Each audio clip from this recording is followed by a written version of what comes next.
Good morning student, स्वागत है आपका मेरे चैनल निर्माण अनअकैडमी में।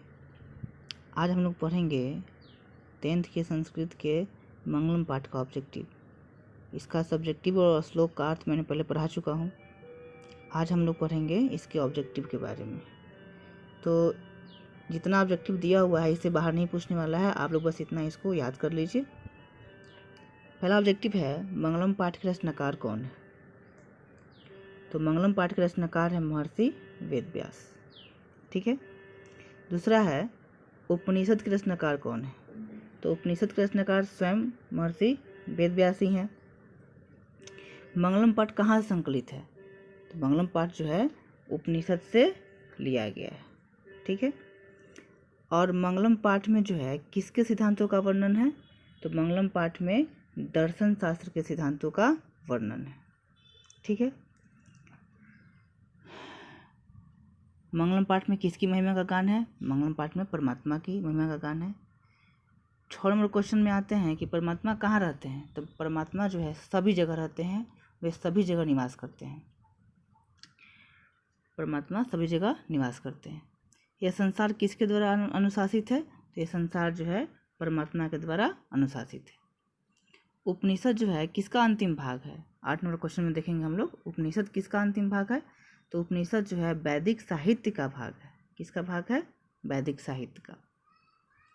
सत्यमेव जयते किस उपनिषद से लिया गया है। ठीक है, चाहे किस उपनिषद का मंत्र है। तो ये है मुंडकोपनिषद। मुंडकोपनिषद से इसको लिया गया है। हिरण्मयन श्लोक जो कि मंगलम पाठ का पहला श्लोक है वह किस उपनिषद से लिया गया है। तो ईशावास्य उपनिषद। ठीक है। क्वेश्चन इस तरह ही पूछेगा कि मंगलम पाठ का जो पहला मंत्र है वह किस उपनिषद से लिया गया है। तो इसका आंसर सेम होगा ईशावास्य उपनिषद। ठीक है। अब है कि अणु से सूक्ष्म कौन है, यानी सूक्ष्म से सूक्ष्म कौन है।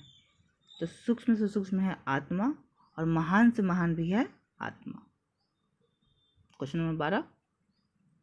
अब हम देखेंगे कि नदियाँ जो है अपना नाम रूप छोड़कर किस में मिल जाती है। तो नदियाँ अपना नाम रूप छोड़कर समुद्र में मिल जाती है। किसकी विजय होती है, सत्य की, और किसकी हार होती है, असत्य की। देखिए क्वेश्चन नंबर 14 में किसकी विजय होती है, सत्य की, और किसकी हार होती है, असत्य की। और हिरण्य पात्रेन यानी सोने जैसे पात्र से किसका मुख ढका हुआ है। सत्य का मुख ढका हुआ है। सोने जैसे पात्र से जो है सत्य का मुख ढका हुआ है। 17 नंबर क्वेश्चन है कि मृत्यु को कौन पार कर सकता है। तो साधक पुरुष। वो उसको जान सकता है, उसको पार कर सकता है साधक पुरुष। ठीक है।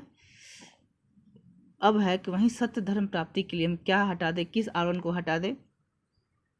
तो सोने जैसे पात्र को हटा दे या हिरण्मय पात्र को हटा दे। दोनों का एक ही आंसर है। देवलोक का मार्ग खुलता है किससे, सत्य से खुलता है। देवलोक के तक जाने का मार्ग किससे खुलता है, सत्य से खुलता है। अब है कि प्राणी के हृदय रूपी गुफा में कौन विद्यमान है। तो प्राणी के गुफा रूपी हृदय में जो है आत्मा का विद्यमान होता है। किसका विद्यमान होता है, आत्मा का। कठोपनिषद में किसकी चर्चा हुई है। तो कठोपनिषद में चर्चा हुई है मोक्ष की। किसकी चर्चा हुई है, मोक्ष की। श्वेता स्वरूपनिषद में किसके बारे में कहा गया है। तो परमात्मा के बारे में कहा गया है। किसके प्रभाव से, क्वेश्चन नंबर 23 देखिएगा आप लोग, किसके प्रभाव से जो है विद्वान शोक रहित हो जाते हैं, इंद्रिय। और ये 24 नंबर क्वेश्चन जो है 5वां नंबर मतलब श्लोक ऐसे पूछेगा कि वेदांग हेमंतंग पुरुषंग जो है किस उपनिषद से लिया गया है। श्वेता स्वरूपनिषद से। ठीक है। आगे आएंगे हम 25 नंबर क्वेश्चन में अनुर्नियन महत्व महियान। ये जो दूसरा श्लोक है ये जो है किस उपनिषद से लिया गया है। तो ये है कठोपनिषद से लिया गया है। ऋष्यादि प्रणीत को क्या कहते हैं, कृतक कहते हैं। और वेद रूपी शास्त्र क्या होता है, नित होता है। ठीक है। आप लोग इस पर ध्यान दीजिएगा, सब क्वेश्चन पूछा गया है बोर्ड एग्जाम में। मंगलम पाठ में जो है कैसे मत संकलित है, पद रूप में है, गद रूप में तो है नहीं, पद रूप में, तो इसको पदात्मक हम लिखेंगे। नदियाँ समुद्र में कैसे मिलती है। तो अपने नाम और रूप को छोड़कर मिलती है।